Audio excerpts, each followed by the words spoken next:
The Erie community and hockey world at large experienced a tragic loss on Friday morning with the unexpected passing of Otters owner Jim Waters. Jim became the owner of the Otters in 2015 and was the #1 Otters fan from day one. From his passion and exuberance as an attendee of nearly all home and road games, his affection for player welfare, his treating of all staff and fans as part of one big Otters family, and to his humility as an executive and a person, Jim was among the greatest ambassadors the sport of hockey knew. A critical component in Erie's 2017 championship season and the renaissance of the Otters in Erie, Jim's contributions to Erie and the OHL's hockey histories will always be remembered. But more than anything, it will be his overwhelming compassion and friendliness that will be his legacy. Nobody loved and lived life more than our friend, Jim Waters. At this time, please join the hockey community for a silent moment of remembrance.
Yeah, you know what? I think Jim believed in Erie when nobody else did, and I think in 2017, we had a great team and we were rewarded. And as an owner, I think one of the things he was best at was allowing everyone to do their job. And I think I got a lot of text messages from former alumni that have played for Jim, and staff that have worked for Jim. Chris Hartsburg, BJ Adams, Chris Knobloch, Vince Lace, and everybody talks about, the exact same thing. And, the former alumni players, whether it be Dylan Strome or, Chad Yetman or any of those guys, I think when you sift through social media, I think he leaves everybody with a real strong impression. And I think everyone's super thankful for what he's given all of us. To me, when I see somebody that's helping our team or working with our team, then it's important for me to say, hey, Trevor, I'm Jim. Nice to meet you. Thanks for helping us out, for doing what you do. And but if I didn't come to the games, I wouldn't be able to do that. So I wouldn't know these people, and Darcy wouldn't know how much I appreciate what she does. And Chad has created magic with our ticket sales over the last couple of years. I mean, and with Mike and RJ and those guys, and now with the addition of Peter and Hallie, everybody has a role here. And Sean's, the stuff that Sean's done for us in the community is beyond great. So, but I'm not doing anything here. It's all these people that are doing all the work. I'm just a supporting cast. I think it's important that the players know I care.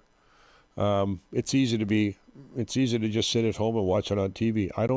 Hey, you're in for a penny, in for a pound. And I didn't buy the team to sit at home and watch on television. I love live sports, but I love watching my hockey team play. And for me, the games in Ontario are actually closer for me, so I can go to the away games too. But I know guys say, you're going to the game, you go to all your games. I said, well, why would I not go to all the games? I want those players to know that their owner cares about them and cares about what goes on here. Like when I went into the dressing room in Kitchener the other day, after the Sunday afternoon, I mean, listen, I don't know what Stan and Wes and Ken do after the game. I don't know whether they go in the dressing room or not. I really don't. And that's how they do what they do. But I went in that dressing room, I said, and all I did was go in the door and just put my hands over my head and just go, yeah. And well, every single player came over and virtually jumped on me, shook my hand, gave me a high five, gave me a hug. Like, that's what it's all about for me. Like, I don't want to be sitting in my living room thinking, yeah, I want to be there with the guys. And I think they really appreciate that. I really think they feel like I'm invested and I'm there and I want to be with them, and I want success for them, and I want to be there when they are successful. But for me, if the Erie Otters are playing and the Toronto Maple Leafs are playing, I'm where the Erie Otters are, period.